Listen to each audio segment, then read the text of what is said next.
And you notice that this matrix A was the most general 2 by 3 matrix we could have possibly written down, but it's still a specific case because there was specific dimensions, right? It was a 2 by 3 matrix.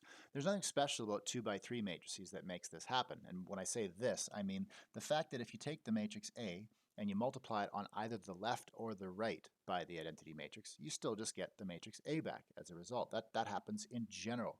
So let's state that as a remark here, and we'll state it as precisely as we can. So let's say if A is an m by n matrix, so I'll say if A is m by n, then, well, if I take the identity and multiply it by A in this fashion, or if I take the matrix A and I multiply it by the identity in this fashion, then I'm going to get A back in both cases. That's the real feature of the identity matrix.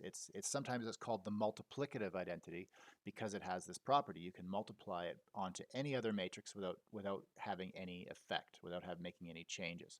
And just a reminder too, I haven't specified the dimensions on either of these, right? I've just written I in both cases.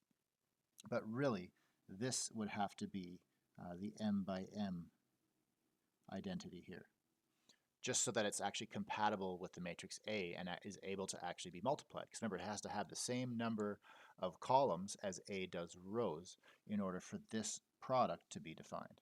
But then in this product over here, it's different. It has to be the n by n identity matrix because n is the number of columns that A has, so this identity matrix here better have n rows. Otherwise, that product won't make sense.